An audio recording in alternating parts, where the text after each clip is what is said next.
Are you Invictus? Clint, are you Invictus? Are you Invictus? What does it mean? You know, when I started the Invictus Mind podcast, my goal was to unite a bunch of people who had a similar ideology or similar characteristic traits. Invictus means unconquerable. So it's an old Greek word for means unconquerable. Unconquerable. Honestly, just be totally honest, it was a new concept to me. I had to Google it when you sent it to me. But yeah, I do my best. Tell me about what the show. What is your audience looking for? Tell me. This is your first time here. This is the #1 program dedicated to helping individuals maximize their potential and truly become unconquerable. Here we have discussions about what it takes and what it means to experience and magnify political freedom, financial freedom, and spiritual freedom. Yes, I would absolutely say that. I'm going to keep getting up, right? And I keep getting up and I keep pushing forward. And that's the type of mindset that you need to have. I never lose hope. I never lose faith. My mindset has always been, if I want something, I don't give up. So let me tell you what is the #1 issue when it comes to being unconquerable. Okay. And the #1 word you have to think about here is not intelligence, not savvy, not strength, none of those things. The #1 thing is resilience. You know I'm Invictus, come on. All right, I'm Invictus AF. Well, Matt, I have an initiation question for my tribe. Okay. Are you Invictus? I believe I am. So yes, I agree. I am Invictus. I totally agree, man. And I think that if there's anybody on this planet that's unconquerable, it's probably me. I am not the type to take orders, and I am definitely in a position that I can stand up for myself right now. So. And I was like, no way, I know what that word means now. Yeah, man, very cool concept for a show. You didn't ask me if I was Invictus.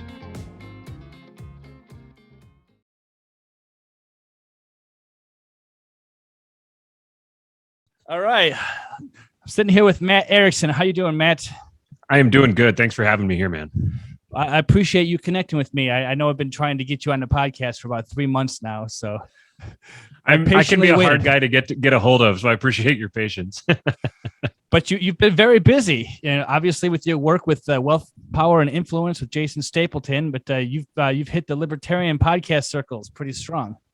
I have, yeah. It's been kind of wild. I didn't really expect to wind up here when I don't know, almost a year ago now. I sat down and started doing basically just kind of I don't know, diarrhea of the mouth kind of, as that's not too colorful.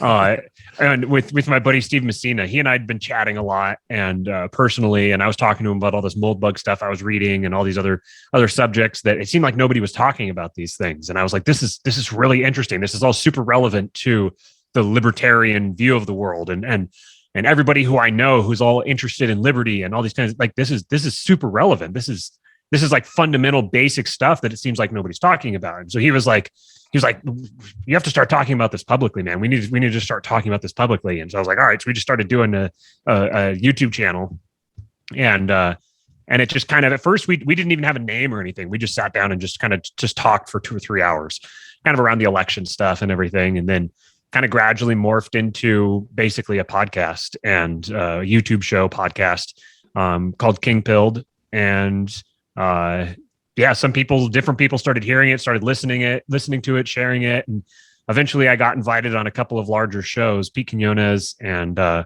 Lockdown, in the space of about a week. So that was a huge jump in audience and everything all of a sudden. And I said some controversial stuff and lots of people got upset, and and then my following just kind of exploded. And so now I'm someone who says that he has a following, which makes me feel kind of weird, but such is life, I suppose. We all got to get there somehow, right? Yeah. Okay, so I'm not going to try to offend you when I say this, but I've only seen half of one of your Kingpilled shows. Doesn't offend me at all.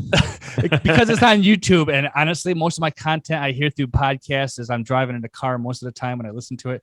So I know you from listening to Jason Stapleton. I know you from those other shows you were on. So you'll have to tell a little bit about what Kingpilled is. You mentioned, obviously it's a YouTube channel. Are you going to be going on an audio podcast? Yeah. The people who've been following me for a while have probably really gotten tired of hearing me say this, but yes, the audio podcast is coming. All the back end stuff that we do, I have to have the time to carve out to do all of that. And there's a couple specific hurdles I need to get over. And with everything else in my life being super busy, I just haven't set aside the time to do it yet. So I understand that I'm probably losing people listening, like yourself. I understand that there's people who aren't listening because it's not in that better avenue. But for the time being, I can only do what I can do. So the audio podcast is coming. Well, if you do hear this on the audio podcast, my podcast, you can check out the YouTube video on my own show. Matthew has a great setup in his studio and everything like that. He's got the K for Kingpilled up there. So a little better video than on my hand, but it is what it is. Sometimes I wish that all I had was just the very simple strip down, just me and the camera, because all this other stuff, try to maintain it and keep it all up and all that is kind of a hassle. But I guess I do things to myself that I don't necessarily want to. Great. Matthew, I invited you on the podcast because I'm going to classify you as what I call a philosopher. I'll take that. There's quite a lot of people who have voices, particularly in the libertarian world, and I'm trying to veer off just a strictly libertarian audience. But as a philosopher, you've made me think a lot about a lot of things over the last probably year or so. I mean, since I've been listening to you with Jason Stapleton, you've always had some great ideas, but just over the last year, particularly since the election, you've been wrong some things, but I do appreciate that when you are wrong, you kind of go back and say, okay, here's why I was wrong, and you don't double down on your ignorance. So I really appreciate that. Yeah, it's to me to double down on it and to kind of have this open secret that everyone knows that it was wrong, but I've never actually admitted it. That's even more embarrassing than just admitting, yeah, I was wrong. I read this wrong. And here's why I go back then. I try to understand, why did I read it wrong? What does that mean? And sometimes I'll realize that the reason that I read it wrong was because there was something even deeper that I wasn't seeing or wasn't getting. And I wouldn't have seen or understood that concept if I hadn't first been wrong about something. I heard a couple of years ago, Scott Adams said to a way of keeping yourself honest, kind of, and a way of focusing your mind is to make public pronouncements that are categorical. It's going to be proven true or false, and you're going to be on the record with a position on it. He said, do that, because if you can handle being wrong publicly and it's not going to crush you, then you're going to learn a lot about yourself. And a nice side effect of it is that when you are accurate with something, people will notice. And it hones your own ability to identify and embrace and proclaim the truth. And then by extension, it can do the same for other people. So that's something that I've tried to practice. I try to make specific claims, make specific projections or predictions. And then I just hope that I don't get too many wrong in a row and start just being someone who shouldn't be making public predictions. Well, the first step is admitting it, like you said. But were some of the things that you were right, or at least I believe you're right. Maybe that's not the correct term. Maybe I agree with your philosophy. And so right or wrong is in the eye of the beholder, probably. That's true. That's true. When you started talking about the book, The Machiavellians, and you recommended that on one of the podcasts you were on, and I read that, and wow, it really did change my life as far as looking at the world. You came up, maybe, I don't know if you came up with this term or it was coined somewhere, this word post-libertarian. Is that a Mattism? I don't think I coined it. I think I said something about being post-libertarian, thinking about being what comes next. It feels like libertarianism isn't the end of the road. It feels like we talk about the Liberty bus or something, and it's some people just want to ride the bus further, and people have this understanding that pure libertarianism is the end of the road, and there's there's no more truths. You've hit rock bottom. There's nowhere further to dig, and I feel like there is. There's something else. There's something further, but I've been kind of shying away from calling myself post-libertarian because I think that it conveys the wrong idea. And ultimately, you don't control the way other people perceive your messaging. So if other people are perceiving your messaging wrongly, you need to change for their sake. You can't expect them to change for your sake. So messaging is in the eye of the beholder. So to me, people that hear post-libertarian, it seems like they think this is something like doing away with libertarianism, or that we're rejecting libertarianism, or something to that effect. And that's not where I see myself. I see myself as having continued the same trajectory that took me through, from neoconservative to kind of wishy-washy, liberal, like progressive kind of, to libertarian, to minarchist, to ANCAP. Like that trajectory hasn't stopped. It's continued. So I feel like I'm getting deeper and deeper into the essence of liberty, that I'm not abandoning it or moving beyond it. So for that reason, I've kind of, since post-libertarian has become more popularized and people have started attaching to it a specific meaning, I've kind of shied away from it in the same way that I've shied away from calling myself a libertarian, even, because that's a loaded term. Or another one is NRX, neo-reactionary, which is if you've gotten into James Burnham, then you've kind of gotten a bit of exposure to neo-reactionary thought. It's another ideology that I don't necessarily, or a perspective even. I mean, that's not a full ideology, it's a perspective. And I don't want to fully identify with that, because I keep finding myself identifying with something and being like, okay, here we go. I'm planting my flag here. This is the truth. I've stumbled upon the truth, and I'm now going to protect it and cherish it forever. And I'm several months later, I'm like, okay, well, actually, there was more. I discovered. I kept reading, and I learned more. And so I can't identify that way anymore. I need to kind of pull back, and I need to read and research and try to understand better, and then come up with a new thing. So I'm kind of caught in this tension where I want a tribe. I want a community of people who think like me, who we all share the same values. We all have the same goals. We all want to live in the same world, and we all see ourselves as living in the same world. And yet at the same time, I don't want to identify myself. I struggle to identify myself with a specific belief system, because I never know when I'm going to learn something new that's going to change my perspective on the world. So I've gotten myself to a point where I try to have the fewest axioms about the world as I possibly can. Things that I just declare and I take on faith and I don't really question. I try to have as few of those as possible. And then I just try to read and gain as much knowledge and insight about anything as I can. So I know it's probably not super satisfying for people. It may seem like wishy-washy or something, that I won't pin myself down on something, but that's kind of my thinking behind that. Well, that's why I called you a philosopher, I think. Fair. You never stop thinking, right? If that's the kind of person you are, you always want to be in search of meaning, in search of truth. But, you mentioned that you want to find some kind of tribe. That's where I think people need to have some kind of identification right there, some kind of label, right? So like if you're constantly evolving your label, then how do you identify your tribe? Right. It's like your tribe is the people who are constantly evolving their label.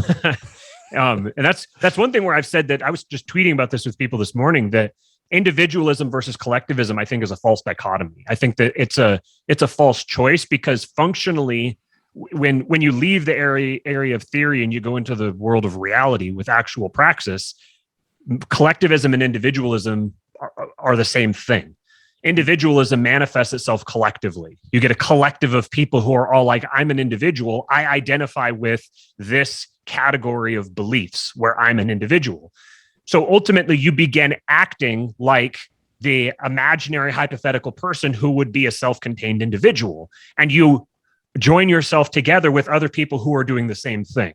And what individualism is to you is determined collectively by a group of people who are all thinking about the same thing. So I've said that human beings aren't individualist or collectivist, they're tribalist. That's kind of where like that's the tool, I guess, that I'm using right now, is I'm assuming humans are tribalists. So they function within the context of a tribe. You're never born as an atomized human. When you're born, you aren't an individual, you're a son or a daughter or a brother or a sister. And someday you'll be a parent or an aunt or an uncle. You're a grandson, your granddaughter. You are identified with your family when you're born. That is your identity.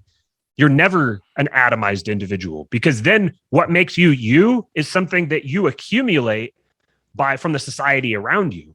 It's Heidegger referred to the thrownness, where you're thrown into reality, and you don't start with like a blank slate that you get to choose your own outcome. There's a constrained set of outcomes. Your options that you have to choose from are constrained. They're limited. It's focused. You have a limited set, a limited number of possible things that you can do. What you do control is which of those you choose. So your options are limited for you, but you get to choose which of those options you're going to choose. Ultimately, that's where the rubber meets the road, quite literally, when your thoughts become your actions. So there's this concept of belief, And as Westerners, we tend to think of belief in a very intellectualized way. We're like, well, what do I believe? Someone will say, well, what do you believe? And you'll give them a list of facts, a list of details, specific data points that you like or that seem good to you. But what believe is actually an active thing. So when you act, this is an Austrian economics thing. When you act, you are making a statement of belief, because the reason that you're acting is because you believe that acting will change something. So there's the very act of acting is loaded with meaning. When you act, you make a statement of belief. So your beliefs are the things that motivate your actions. They're the things that are implied by your actions. That's what you actually believe. So human beings are not individuals that are completely isolated from the world and exist as a single self-contained, self-existent unit. There is something that is a single self-contained, self-existent unit. And we are imagers of that. To operate from the Christian perspective, know you're a Christian guy. Yeah. We are imagers of that. But there is one person, and we derive our personhood from that person. In that sense, then, we are part of a body. And you get this literally in scriptures, the body of Christ. And this is a literal term, that we are the body of the logos, of the personhood. We are embodied personhood, reflecting that one person. So this breakdown that people have split into, it's like a dialectic that is taking us to sort of an inevitable outcome. And I see people like identifying with that. They're like, well, I'm part of the collective of individuals. It's like, okay, well, are you part of the collective or are you the individual? Well, really, you're both at the same time, because it's like, is God one or is God three? Yes, he is one and three. And we are individual and collective simultaneously. So this is why I say human beings are tribal. And I'm looking for my tribe. The tribe that I want to be a part of is the people who value the things that I value. And I don't mind saying that I have a bias, that I'm not searching for neutrality, because neutrality doesn't exist. Sure. I'm very biased, and I want a very specific set of people with a very specific set of values around me. And that's where you asked about Kingpilled. That's where that came from. We were talking one day and we said something about Kingpilled. I said, like, we need to Kingpill these guys or something. And Stephen was like, oh, that's fantastic. I was like, oh, Kingpilled. I like that. That's actually kind of cool. It's pithy.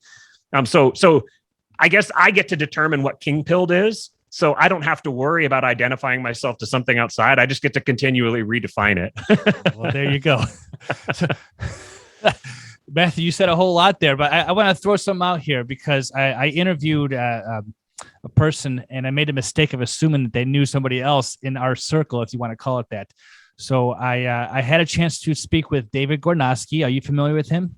I love David Gornosky.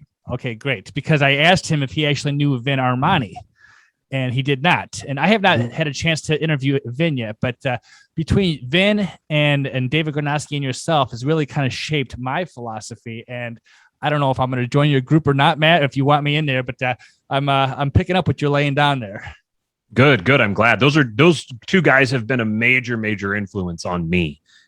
Speaking of things that are metaphorical or metaphysical, all the meta things, that's where they really specialize in that. And Vin, with his perspective, like, you got to read the book Render Unto Caesar, Vin's newest book. It's an absolute masterpiece. It's not long, and it's very straightforward. And he starts from first principles and builds out his kind of the theory of reality. And he incorporates, he's coming from as a guy who's being catechized into the Orthodox Church as he's writing this. I think he started writing it before his catechism began, but he was being catechized as he was finishing the book. So there's definitely a distinct Orthodox Christian feel to it.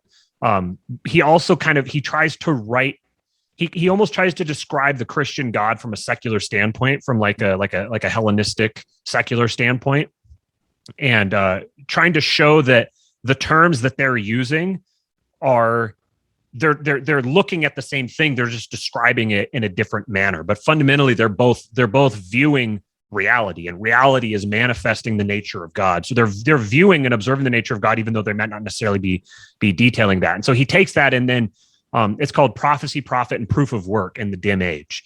So he coined the term the dim age, and that was a big influence on me. This idea of this kind of waxing and waning of materialism, this back and forth between material and mystical, that the material ultimately leads you to the mystical, which leads you back to the material.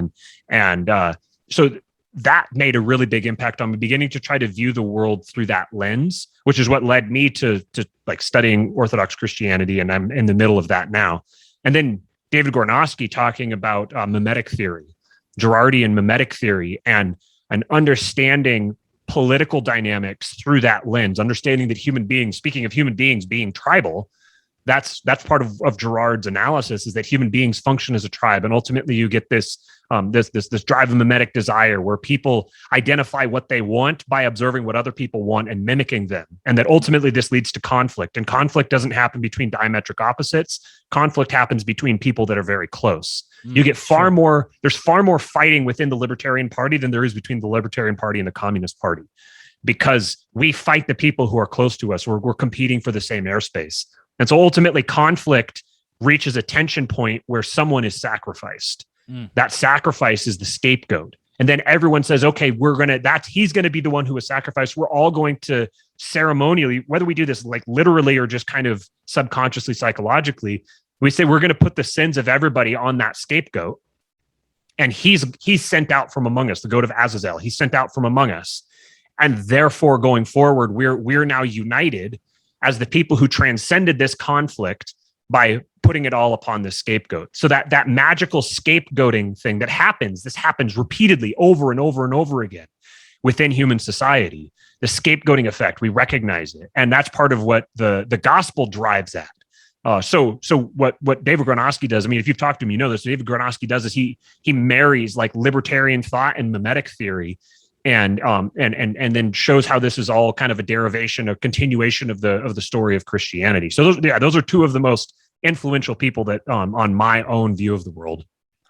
Yeah, I agree with that, and it just it opens up a whole new avenue of just thought process and why we are here, kind of thing. And you can go down the philosophical road if you want. And I'm kind of that kind of thinker anyway. But I've been having a conversation with my wife, and I bring her up because she's always asking if I'm talking about her on social media or on my podcast. So I'm going to bring her up here. Her and I met on the 4th of July in 2016. We were both marching for the Libertarian Party in a parade. Huh, that's cool. And so I spent half my time like being a quasi-activist in those days, and she's always been a political activist her whole life.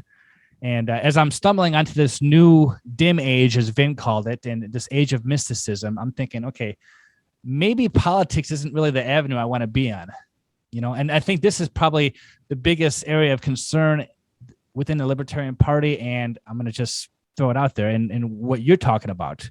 I haven't heard the debate between Angela McArdle and yourself, but I'm sure it was a good one. Going back to some of the things that were said about, for example, Dave Smith, and is he wasting time in a political party, or is there a different idea behind there? So I'm always talking with my wife. I go, I don't want to spend any more time in the political arena, because we're just spinning our wheels. We're not going anywhere. We're not doing anything, but there's more important things in life that we need to discuss and we need to discover. And that's really where I put you in that category, Matt. That's exactly, I love hearing that, because that's exactly where that's the message that I'm wanting people to hear. That's what I'm striving to pursue myself. And I want people to join me on that journey. I want more people who recognize that. I had someone commented on one of the Kingpilled YouTube videos, and his name's Clockwork Industries. He's that's his YouTube name. He's one of our biggest followers. You can follow him at MFG Liberty on Twitter. He said, unless you have the power to take over the system, which none of us do, you gain power through individual responsibility, building wealth, power, and influence, preferably in a method you enjoy. Then you help others do the same thing. family, friends, build communities to prop each other up to weather the coming storm or collapse. Build autonomy, practice agorism when applicable, learn self-sufficiency and practical skills, prepare for the worst and hope for the best. And this is the best sentence. You have to build security inside the system so when it falls, you can remain and rise from it. Jason Stapleton likes to say that when the world is burning down around me, how can I be the one who's standing on top of the ashes? And that's the vision. I took that screenshot and I took a screenshot of that comment. I tweeted out. I said, "This is the king pill. This is it." There's other parts too, where you get the monarchy and all that kind of thing, but this is the fundamental message that I want people to take away. That this is the path forward. And you could talk about this in a spiritual context, or you can talk about it in a purely pragmatic context. Even in a pragmatic context, say you take over the Libertarian Party. Say you get this big movement, you get this big exciting fervor going. You're not going to be directed. This is the message of politics. You're not going to be directed by the passion of the people who are fighting, trying to share this message. You're going to be directed by where those with money want you to go. Mm-hmm. Every single thing that you do is going to require funding. It's going to be dictated by funding, by special interests. And even if you get to the point where you've taken over this party, you've got a huge chunk of the vote, you're really you're now a heavyweight in the ring battling. You're not going to maintain control of that party. There's no way, because political parties don't exist for the sake of the people who are within them. Political parties exist for the people who control them. And you control a political party once you've earned the right to do so. And you earn that right to do so. I'm not saying that it's right. I'm saying that your right is what you can accomplish, is what you can do when you take initiative and you put yourself in a position to do it, whether it's right or wrong. Whether exercising your right is right or wrong is neither here nor there. I'm not advocating for the rightness or the wrongness of it. I'm describing the reality of it. You have to put yourself in a position where you can dictate what a political party does, because that's what it is. It's a tool for people who already have power and influence, and they want to consolidate it and focus it on a specific given task. I'm trying to think above and beyond that. This empire is collapsing. This regime is collapsing. Mm-hmm. And it's going to morph into something else, because regimes don't really actually collapse. The people within them just morph and shift and go somewhere else. You have to think of it as the actual people who are inside it. So our perspective of the regime is going to be that it has collapsed. But that's just because the engine of the regime just removed their investment from it and transferred it to something else. And that will be the new regime. So the question is, where are you going to be in that new regime? Are you going to be bolted onto this one because you're so heavily invested in it, and when it collapses, you go with it? Or are you going to be someone are you going to already have a lifeboat so that when this regime sinks, as the wealthy and powerful remove their support from it, and it collapses and it sinks and it drops to the bottom of the ocean, are you going to have your lifeboat that you can paddle away from it? And then you can go, build your own regime, or go occupy some position of security and liberty in the new order. Mm-hmm. That's where I'm trying to get people to focus. That's where I'm trying to get people to look, because the price, I said this on Wealth, Power, and Influence, we recorded this morning. The price of not controlling your own life is getting higher and higher. Very soon, it's going to become impossible for you to maintain even the pretense of self-governance if you haven't done the work to earn the right to be able to do that. We're getting to the point where if you want to participate in society, you're going to have to pledge allegiance to the regime. You're going to have to bend the knee and accept the prescribed manner of pledging allegiance to the regime. To be able to exist within it, you're going to have to pledge allegiance to it. You have to be able to transcend it. You have to be able to move, whether physically or digitally or psychologically. You have to be able to pull up roots and relocate yourself to somewhere where you can actually fight to preserve your own liberty on the battlefield that actually matters, not in the political realm, mm-hmm. but in the realm that leads to the political realm, within the culture, within your family, within your local communities. That's where the actual battle is fought. And if you aren't equipped by building wealth, power, and influence, then you're going to lose both of them. Right. Right. And that's the conversation I mentioned my wife again. I have with her all the time is that, she wants to go to all these political meetings. She'll go to school board meetings because, they're talking about kids having to wear masks at school. And I'm like, you don't have any influence there. You don't have any pull. All you are is another voice in the noise. So why waste your time on that? It doesn't make any sense to me. And so I agree with you. I wanted to backtrack some of your thought process because I first discovered this. I was reading a book by Leonard Reed. And he was basically talking about libertarianism, the ideology, and then he's talked about the Libertarian Party. And it was like an apparent contradiction. Okay, if you are a libertarian, then your ideology is we don't want government. We want to be independent. We want to be self-governed. Then why would you step foot into a system that is basically a sandbox where the government is? He pointed this out in the 1970s. I forgot the name of the book, but it makes no sense to have a libertarian party if you really want to be a libertarian. So that opened my eyes. And then just hearing, these latest conversations, like, I need to focus on something else. That's why, when Jason Stapleton, the saying goes, he broke off, but he kind of did his own thing. He never changed his ideology, but he focused on that wealth, power, and influence that you just talked about. And that was another thing that one of my mentors taught me a long time ago. I didn't understand it at the time. But he said, Mike, if you have more money, you have more freedom. That's just how it works. And he was right. And it took me a while to understand that. But just like what you're saying, you need to become governed, and not worry about the system as it collapses.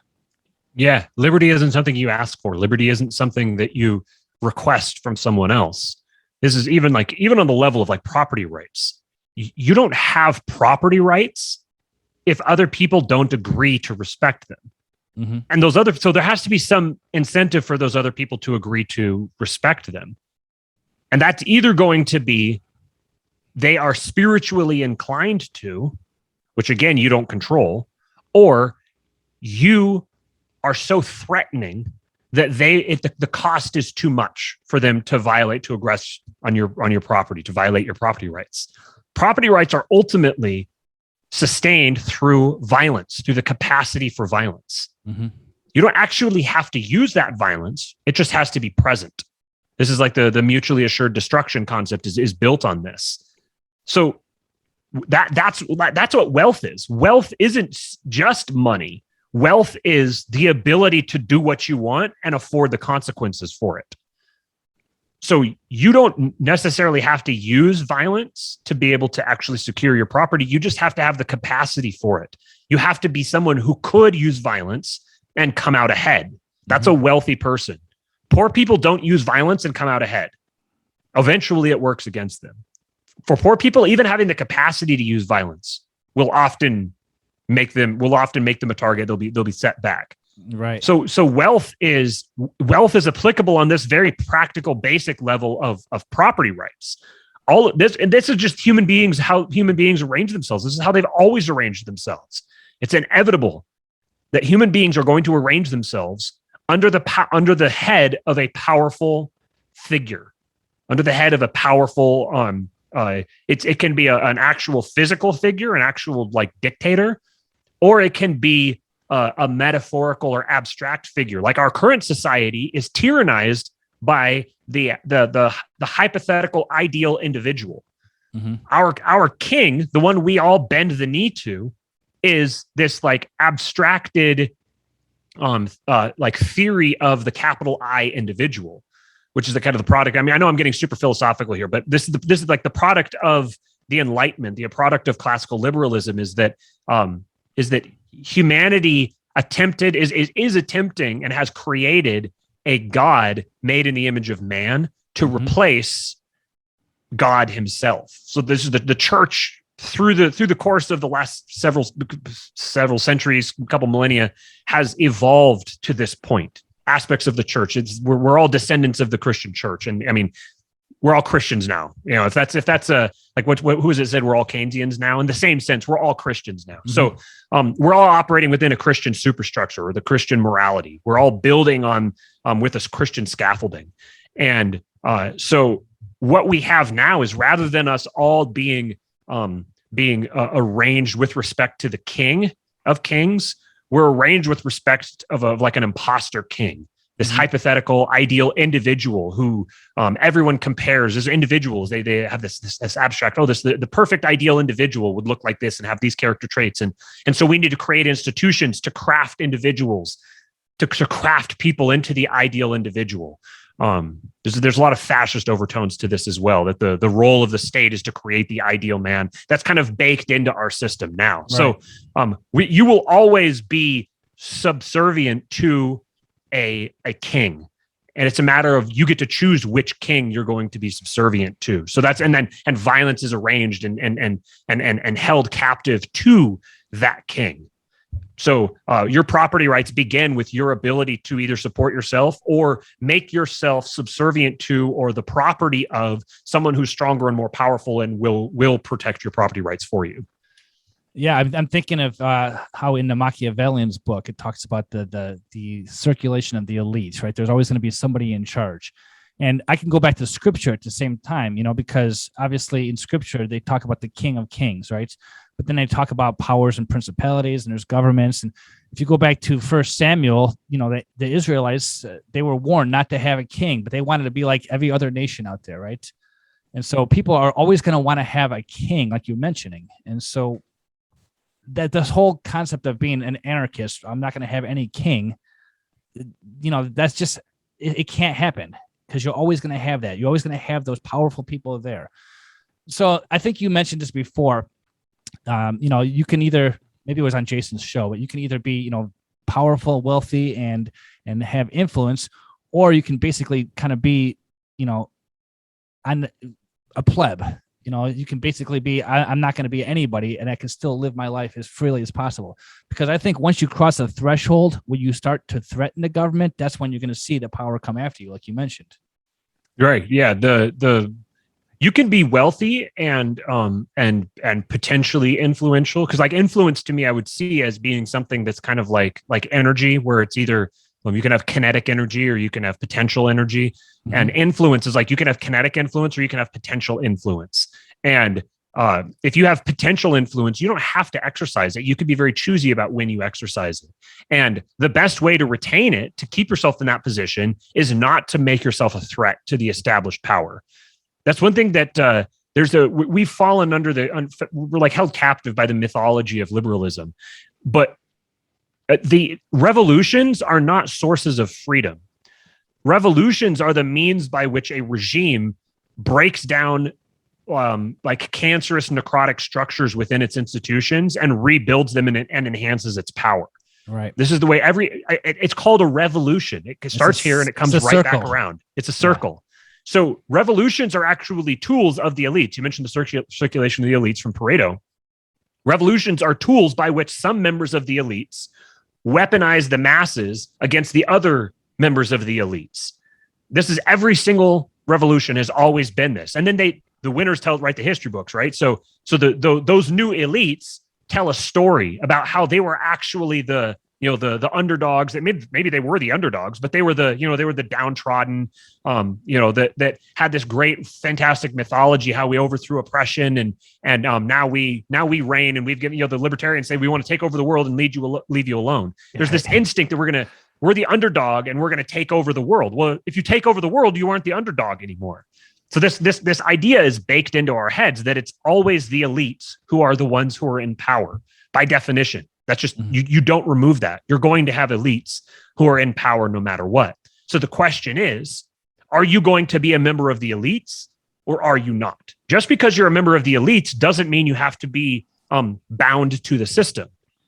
I would consider you a member of the elites if you were completely removed from the system altogether, like the Amish. I would consider the Amish members of the elites. They're completely self-contained. Nobody has any reason to have anything against them. They're left alone. They can live however they choose. They've chosen to live in a very specific way, and you may not choose to live the way that they do.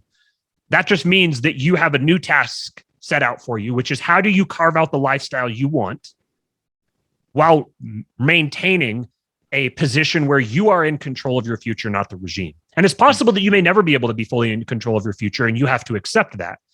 And that's where the King of Kings comes in. That ultimately, that no matter who the king is, I am always a child of the king, capital K.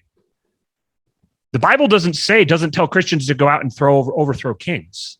It doesn't say to go out and that there's not supposed to be any government. Actually, it's the opposite. Right. It says respect the government. Well, in Romans 13, it says submit, which I've talked to a Christian anarchist, and the words submit and obey are two different meanings. So, right. You don't have to obey it. You don't have to make yourself a part of it, but you're called to submit to it. In fact, I started thinking about this because I used to have that exact opposite position. That was the 1 Samuel 8, like you mentioned. God says no kings. Well, notice that God, his what he had a problem with was not that they wanted a king.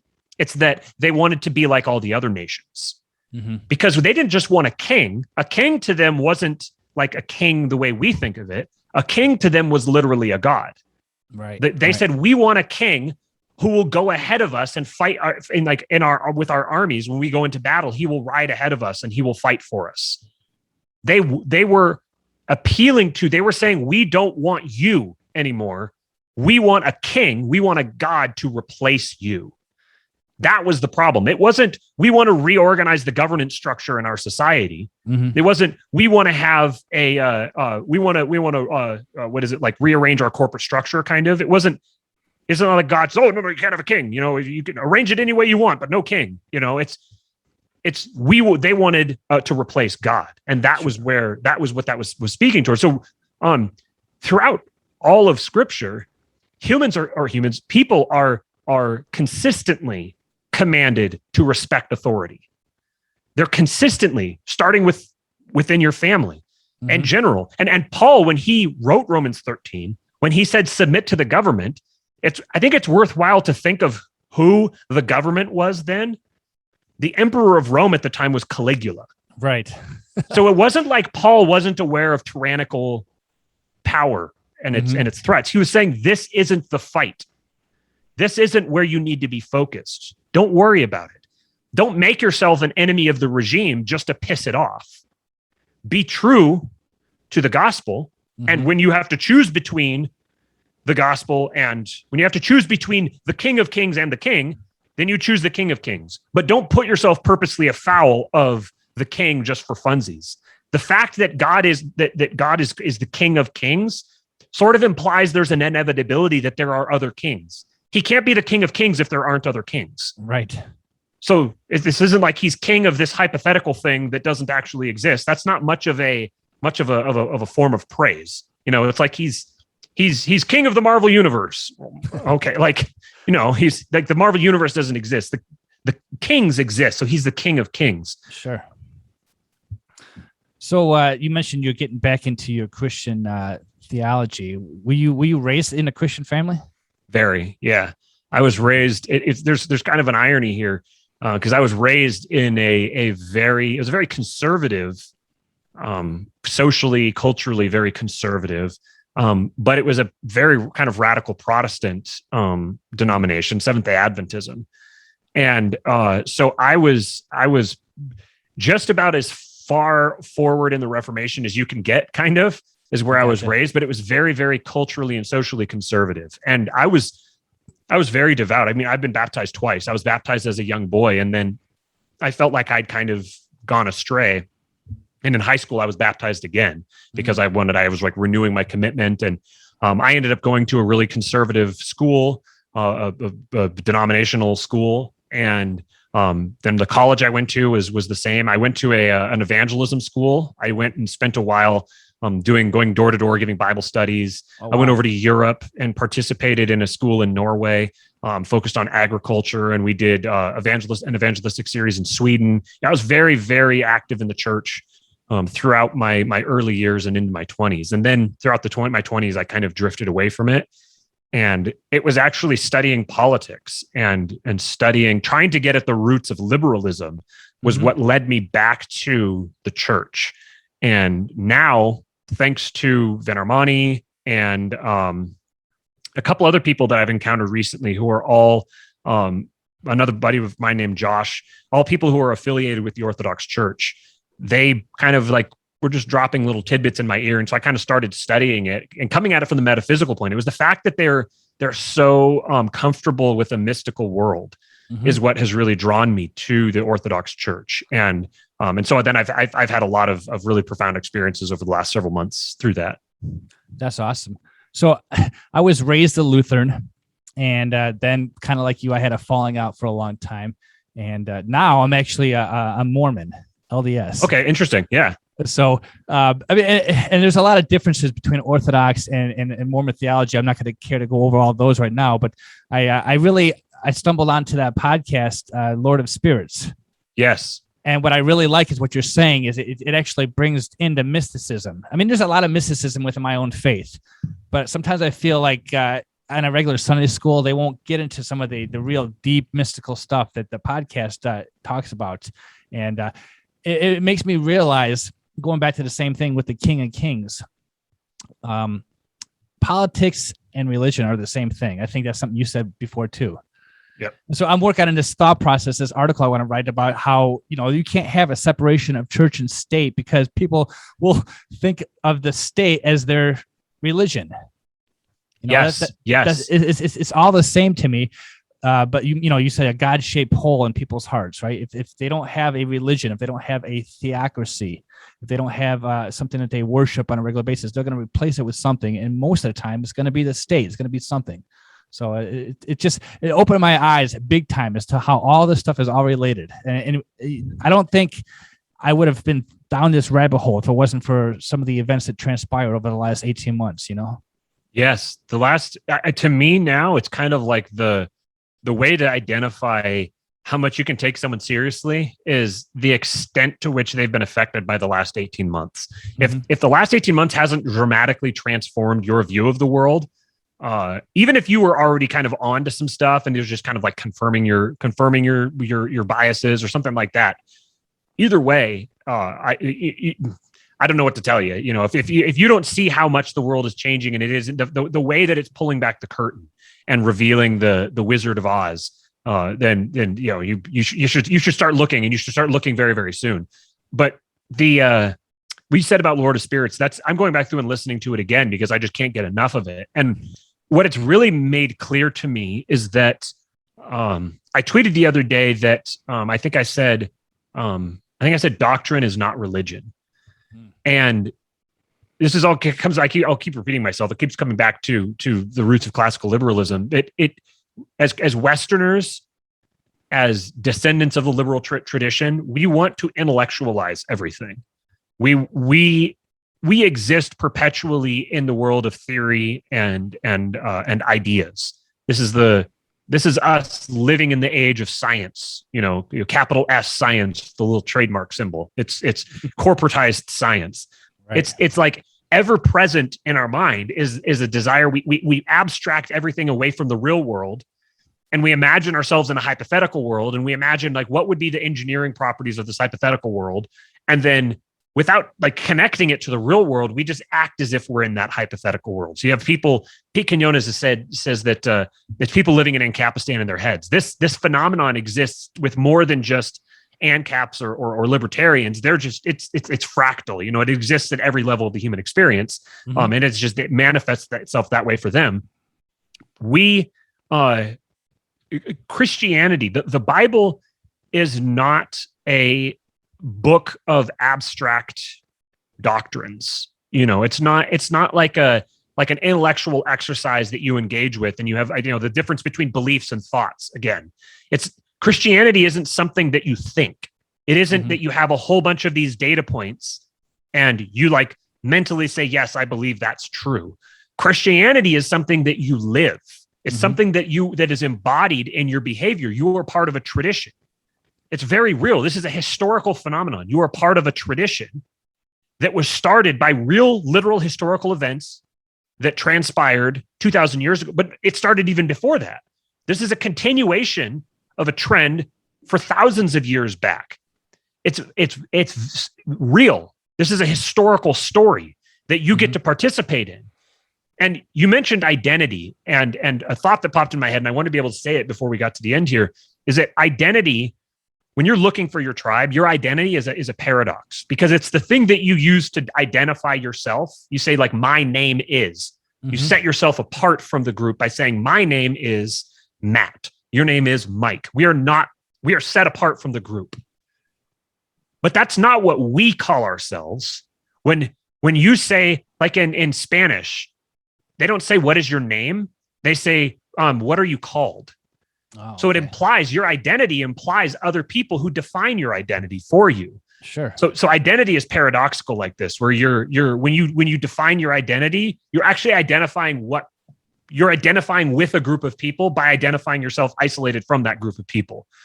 So your identity is the group of people with whom you're identified. And what makes those people unique or distinct? It's their actions. It's the actions that they participate in as a body, as a collective together. There was something from Nassim Taleb that really clicked for me. This idea that human groups act different at different scales. You can actually think of a group of people as its own standalone entity, like it has its own consciousness as an entity unto itself. So 10 people is a different entity than 5,000 people. 5,000 people is a different entity than 20,000, and et cetera, all the way up. So when you participate in the church, you are becoming a part of a body. You're becoming a part of an entity. This is a historical entity that has lived for thousands of years. And many, many different people have plugged themselves into that identity, but it exists whether they're plugged into it or not. Sure. That understanding was really powerfully transformative for me. It's interesting that you break it down like that, because even within the church, I'm not just talking denominations, but I mean, I can probably break down mine more easier than anyone. But we have the church, right? The headquarters in Salt Lake City. And then we have what we call stakes, right? So it's a geographical location where everyone has a certain, commonality because where they live. And then we break it down to ward buildings. It's like a congregation, right? And even in the congregation, you have like elders. You have a quorum of elders, or you have a quorum of priests, or you have, the women's group we call Relief Society. So, your identity can be following up the chain all the way up to the top, as a church body, which I think is very interesting the way you said that. So yeah, this exists it's a fractal level. It's the exact same form at the micro level and all the way up to the macro. And the macro level informs the micro, and the micro informs the macro. And again, you get this is what's so powerful to me about the nature of the Trinity, and that that God is both one and three at the same time. That distinction doesn't mean division. So you can have you can have these identities at various levels of scale that are like, I don't know. It's like they're quantum connected, and they're irreducible from each other. Even if you have distinct numbers of groups, the principles are still the same at every fractal level. It begins with the family, and that's really, I think, where libertarians, if we make this like practical to libertarians specifically, when you think of yourself as an individual, it's not just that it's flawed philosophically. It's that it leads you to it's not pragmatically useful. It doesn't yield you good results when you act that way. Ultimately, I think the fundamental unit of society is the family. You can't break it down any further than that. You are always identified by your relational binds. And this is where I think the emphasis on freedom is wrongheaded, because you aren't free in that sense. You are always inescapably bound by obligations to other people. From the moment that you're born, you are obligated to other people. You are to treat them in a specific way, to respect, decency, all these things that you are naturally bound to. This is what, when they talk about the social contract, this is what they're trying to get at. That there's this implicit knowledge that you owe a certain behavior toward the people around you. And if you fulfill that responsibility to them, you have the right to be treated in a specific way. When we start with rights, you've got it backwards. It begins with responsibility. Sure. If you take responsibility, you have the right to be rewarded. There's natural cause and effect. You have the right to be rewarded for taking that responsibility. But if you begin with the rights, I have a right to this, then there's nobody around to take responsibility. And this is where we've gotten with democracy. The bill just gets passed around all over the place and nobody takes responsibility. Ultimately, responsibility is power, but nobody wants to take responsibility because they don't want to be told you are responsible for your life. You are responsible for where you are, and which is empowering because that means you have the power to put yourself somewhere else. You have to begin with responsibility. If you start with responsibility, you're starting with power. You're saying you have power and you need to use it. You need to use it properly. You need to use it well. And if you do, you'll be rewarded. That's what your right is. Your right is to be rewarded for fulfilling your own responsibilities. You know, it's interesting because this conversation probably wouldn't be had in many other cultures of the world. And I say that because currently the book I'm reading is The Righteous Mind by Jonathan Haidt. And he talks about where morality comes from. You know, in a Western civilization, it's very individual, like you mentioned, right? But in other cultures, you know, he says that there's three basic ethics of morality. There's autonomy, I think, which is individualism. There's community, and then there's divinity. Right. And so in other places of the world, you know, where do you get your morality from? Well, in the Western civilization, we've been taught, he talks about mainly Western civilization at a secular level. Like there's a lot of, I'll just use Americans, there are a lot of Americans who, you know, we might be in the Christian framework, right? But they don't think of Christianity as their religion. You know, they're secular thinkers. So it's an individual. That's why in American libertarianism is an individual basis. I would gather to say that if there was anybody who would fit the category of libertarianism in other cultures, you know, family, you know, extended family, the community that you live in, right? And then of course the morality that comes from divinity, right? It's really cool. I really like that breakdown. I keep hearing, I know a lot about the book, having never read it, but I'd never actually encountered that breakdown. It was autonomy, community, and divinity. That's going into the thought banks to be chewed on for a little while. I like that. I like that a lot. The thought that occurred to me while you were talking was, it's slipping away. You were talking about America, the American way of thinking about it versus the family. I lost it. I lost the thought. Well, in the book, it breaks down. It's really interesting. As you've recommended some books to me, I'll recommend that one to get because there's like 25 books I could be reading right now. But I mean, it breaks down like, you know, the way Americans think on a moral basis versus like they use the Indian culture, for example. You know, and then they have all these different stories about, you know, how a man should treat his wife based on the American version, based on the Eastern philosophy, right? And so I don't want to get into all that minutia. You can go ahead and read the book, but for the listeners, it's really interesting because it really tells you that, you know, certain people have certain moral compasses, but that's not just based on one thing. There's a whole bunch of things that go into it, you know. Yeah, your presuppositions that the way that you view the world will inform your moral code. And the Western American mindset, this is kind of what I was thinking of. The Western American mindset is very materialist. It's rooted in materialism, which was a consequence of kind of the rise of atheism and the people trying to transcend Christianity in the 17th and 18th century, but still operating, or 17th and 1800s, but still operating from it's like they wanted to preserve Christian morality. They wanted to preserve the Christian moral outcomes, but they wanted to be able to do it without having to worry about Christian doctrine and all that kind of thing. They wanted they treated it as if it was like the self-evident standalone. Oh, I remember what I was going to say. It was that the concept of atheism was something that was derived through the church, because prior, like in basically all of human history, there wasn't a concept of atheism. Like you didn't believe in no gods. Like that wasn't a thing. It was nobody believed in no gods. And then there was also the secular, this concept of the secular. So you have we have this stuff very segmented in our mind. Again, this is the liberal thing where we want to categorize and create lists, and we want to try to deduce the entire world around us to a set of lists that we can engage with, and we want to intellectualize everything. But for like all of human history, religion didn't even exist.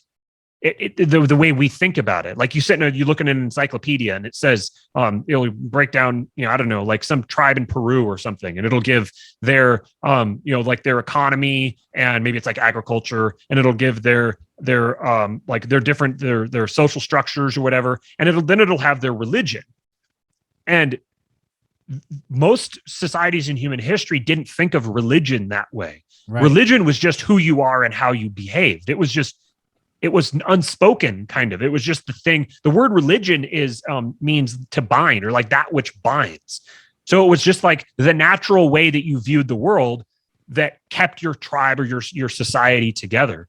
So through the rise of liberalism, and really, I think it was seen most clearly in Descartes, when he said, "I think, therefore I am." The cogito ergo sum. That, number one, that's a non sequitur. He didn't say, I think, therefore I am. That doesn't, like, thinking happened and I was aware of it. It's kind of is maybe more accurate.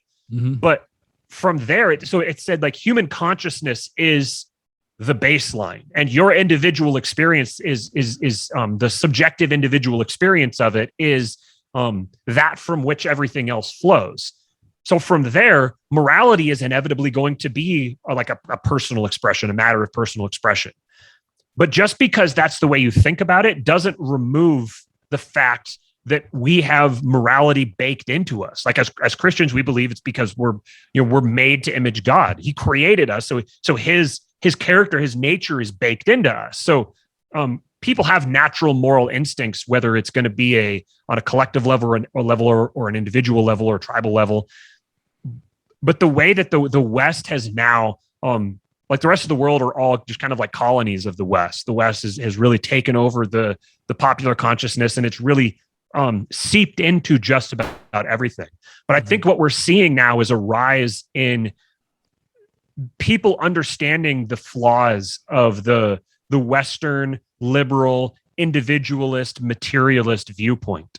People are beginning to see, like, recognize this is where it takes us. It's taken us into an era of insane mystical superstition, and like people are inventing completely deranged rituals that everyone has to participate in. This is all super mystical. It's all you mentioned the church and the state earlier. Every church will inevitably function in some way as a state, because the state is the thing that plays the role of determiner of morality. Morality is baked into it. It's inevitably a part of it. And every state will eventually create a church if it doesn't already have one, or will use one that exists. So saying that we have a separation of church and state actually makes things worse, because it makes us think that that's the case when it's very clearly not. Right. Now we have a state that's functioning as a church. You have doctrines, you have dogmas, you have specific ritual ceremonies that you have to participate in order to be saved. There's original sin. There's damnation, there's purgatory, there's blasphemy. There, all these different things are all present in our existing state, and in our existing state in more than one sense, in our state of being and in our actual state. Sure. These things are inevitable, and it's becoming clear to people, I think, to a lot of people, that you can't intellectualize these things away. This mystical aspect of the world, the nature of God, all of these things it's the truth is what's always going to come to the surface, and it's coming to the surface. And I'm glad for it. I think that it's going to be good for over the next few decades as people kind of transcend the the materialist science. Like, everything has to be sacrificed on the altar of science, and we can rationally deduce and decode the entire universe, and the mind of mankind is the most powerful thing in the universe. All this kind of thing is it's tedious and it's tired, and I'm looking forward to being able to kind of gather together with groups of people who are going through like a new great awakening. There's kind of a new great awakening happening, and we have the opportunity to explore these things and to connect with people doing that. And I'm really excited about it. I'm very optimistic in the long run about the future. I think in the short run, I think things are going to be pretty rough, but we have the opportunity. We've been blessed with an opportunity to do much more and to accomplish much more. Sorry, man. I'm hearing you. I think my camera just froze, so I switched to my computer, and that's really poor video quality right there. It's all good. I figured something was going on, so I just tried to talk and keep things going while you were fixing it. I don't know if I can go back while I'm actually doing this right now. Well, you know what? I'm going to wrap it up just because it's been over an hour. But shoot, you and I, man, I wish you didn't live in California, because I just went out there in June to see my brother. He moved to California, but I'd love to be able to grab a drink with you and just talk for hours. I think we could do that. Let's make it happen sometime, man. We're not going to be in California forever. We're going to be our lease is through the fall of 2023, but if we get an opportunity to peace out before then we're going to jump on it. Cool. Well, one of the things I mentioned when I started the show today is that I'm trying not to just dwell on politics and libertarian thought. I am an entrepreneur. I'm going to let you plug some of the things you're working with Jason Stapleton, along with your obviously your own brand again. But for the last, it's probably taken me way too long to come to terms with what I want to do in the future. But I've been independent. In other words, I haven't had a boss, and I had my own, as Jason says, control your own income. I've had my own income source for quite some time, but I haven't gotten to that point where I know what's going to take me to that next level. And so I want to give you a chance to plug some of your ideas with, what you're doing with Jason. And I'm sure because you're a part of that and everything like that. And, leave some thoughts on what we can do as individuals to kind of have this autonomy, in order to create wealth, power, and influence. I know that's not your tagline or anything, but I fully embody it. It's my I'm very proud to be able to work with Jason on the stuff that we're doing. We're doing some really, really fun stuff. That's the last couple of years. There's been some low times. It's been rough as we're kind of inventing or even I'm not inventing, like discovering this path as we're, some of this stuff is being made clear to us, and sometimes you just kind of have to suffer and struggle through trying times to make great discoveries and to have great opportunities. So I'm very proud to be working with Jason. I'm glad every day we get to wake up and we get to help people, and I get to hear how people have been helped through what we're doing. So that's very rewarding. We have the podcast Wealth, Power, and Influence with Jason Stapleton. You can get it on any podcatcher. You can get it on YouTube as well. We record the show live every Wednesday morning at 10 a.m. Pacific time. And we stream it live onto our private platform, Nomad Network. And we're actually in the process of building, and then the episode gets posted out publicly everywhere the following Monday. We're actually building a brand new custom app. It's going to be our own app. You can go on the App Store. We're not piggybacking off of anybody else. It'll be our own very own app. You'll be able to search for it and join it. And we're going to have free access. But prior to now, we haven't been able to have free access because we have to pay for people to be on the platform. Mm-hmm. But now things are changing, and we're going to be able to offer access to people for free. This is a very unique social media platform. It's not like any other platform you've been a part of. It's very positive. There's no ads or anything. It's very uplifting and focused on people who are in the business of controlling the source of their income and creating wealth, power, and influence for themselves. People who have transcended this idea that we need to go beg someone else to give us liberty, and they've just put their head down and they're creating it for themselves by controlling the source of their income, making that income mobile, and then joining together with a community of people who are doing the same thing. I said this before. I'm starting to repeat myself on this a lot, but I really like this framing that when you can increase your wealth vertically, or you could do it horizontally. When you do it vertically, here's where the really cheesy entrepreneur phrase comes. When you do it vertically, you increase your net worth. And then when you do it horizontally, you increase your network. Both ways are ways that you can increase your wealth. Ideally, you do it both ways. You do both together. So you personally increase your own wealth through acquiring specialized skills and putting yourself out, taking risks and providing great value to other people. And then when you're rewarded with opportunities from that, taking that and capitalizing on it, reinvesting it back in yourself and making yourself even better so you can create even more value. And then your network is putting yourself together with a tribe of people who do the same thing. So that's what we're doing with the Nomad Network. For now, you can go to mynomad.network and you can join. There's or if you want to actually, just do that. Go to mynomad.network. You can just join up for the time being and keep an eye out for the next several weeks. We're going to be launching the brand new app. It's going to be really slick. And then, so that's everything for the stuff that I do with Jason. On my own personal side, we have Kingpilled, the YouTube channel, coming soon as an audio podcast. You can follow me on Twitter at Real Kingpilled, on Instagram at Real Kingpilled. You can see pictures of my adorable future God Emperor of the world, young son, Eastwood. I've been posting some pictures of him there, and I try to use that platform a little bit more. But just in general, what I would tell people is make use of your time that you have. Don't squander it. Time is the only reason that you earn money is to buy more time. And eventually you're going to run out of time, and there's no amount of money in the world that you could use to buy more. So take advantage of the time that you have now today. Like I said before, the time is going to come where there's going to be a collapse. There's going to be tyranny. There's going to be gulags of some kind or another. There's going to be bad stuff like that.